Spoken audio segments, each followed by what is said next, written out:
Frères et sœurs dans le Christ, Shalom. Nous sommes arrivés au jour de notre salut, le jour de la résurrection de notre Seigneur. C'est donc le jour de Pâques. Et en ce jour, l'Église Notre Mère nous propose de méditer sur l'Évangile, le 20e chapitre, les 9 premiers versets de l'Évangile de Saint Jean.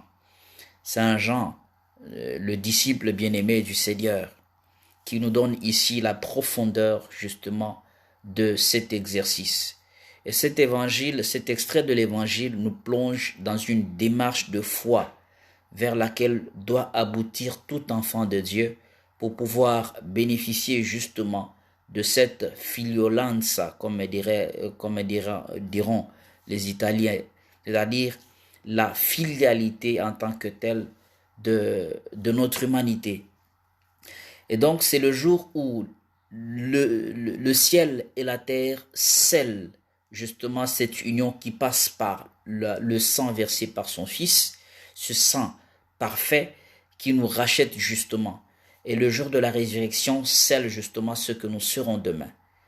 Des jours de gloire dans la gloire de notre Dieu qui est un Dieu glorieux.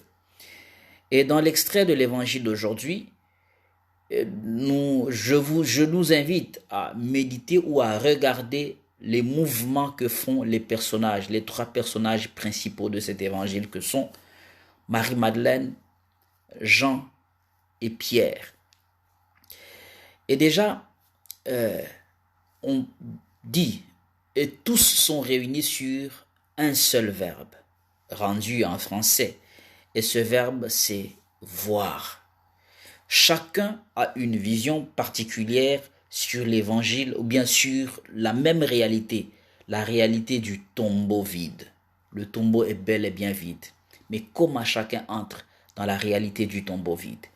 Dire que le tombeau est vide veut dire Jésus est bel et bien ressuscité. Mais comment chacun perçoit ou entre dans cette réalité? Et justement, la première à arriver, c'est Marie-Madeleine. Et on dit, le verset 1 dit déjà, qu'il faisait encore nuit. Elle arrive, elle voit que le tombeau ou la pierre a été roulée du tombeau. Et pour ce faire, elle le voit simplement, la pierre roulée. Et le verbe grec utilisé est blepo. Blepo, qui veut dire en tant que tel, regarder. Elle regarde. Et être à mesure de voir, elle voit que le tombeau est vide, bon, en tant que tel, mais aussi que la pierre a été roulée, ce qui veut dire qu'il y a un mouvement qui se passe à l'intérieur, mais elle n'entre pas encore dans ce qui se passe réellement à l'intérieur.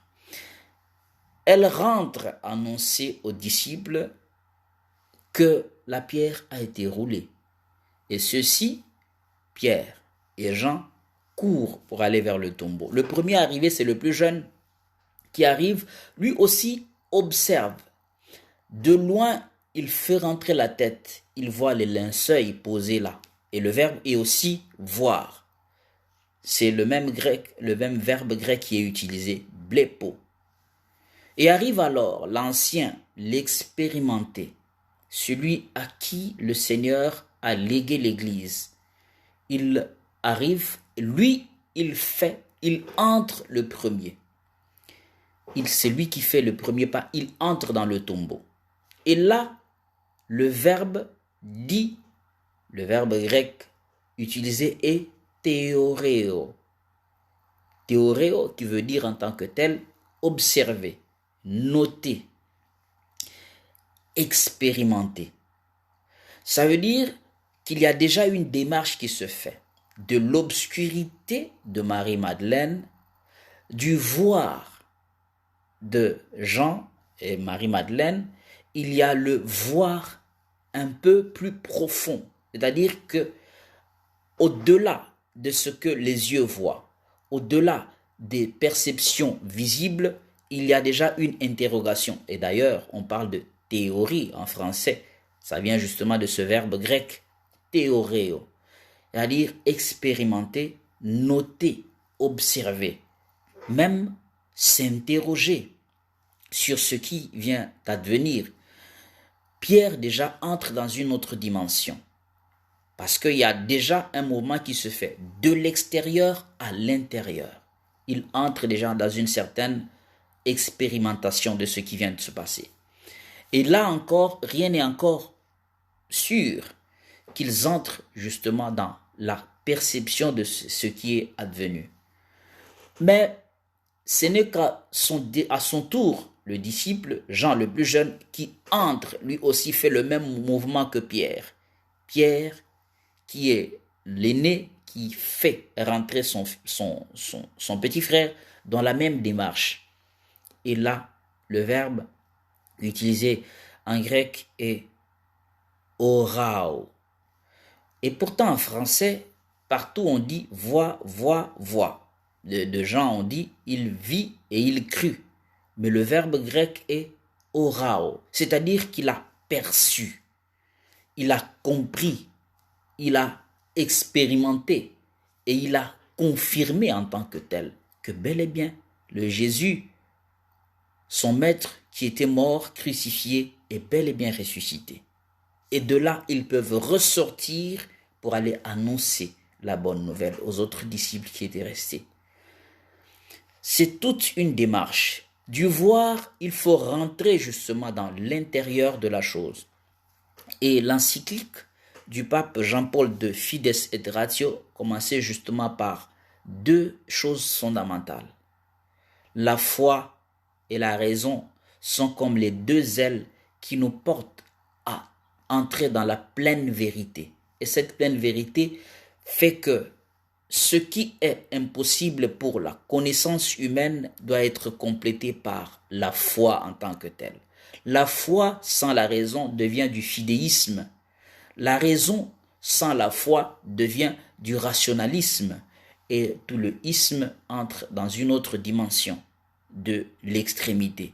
Or, joindre les deux bouts veut dire entrer dans la pleine connaissance, la connaissance qui vient justement de Dieu. Et cette connaissance nous est présentée ici. Ils ont vu et ils ont surpassé le regard physique pour entrer dans le regard spirituel, le regard de la foi. Et nous l'avons vu avec l'agencement des verbes de blepo à théoréo et de théoréo à orao.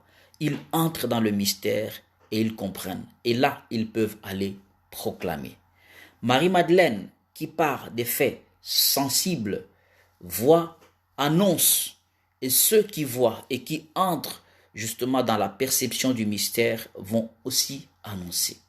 Aujourd'hui, notre Seigneur Jésus-Christ est ressuscité. Il est bel et bien ressuscité. À partir des linceuls posés là, les disciples perçoivent, je dis bien perçoivent que le Seigneur est bel et bien ressuscité et ils vont annoncer. Nous sommes à l'heure de la proclamation de notre foi qui passe par cette démarche.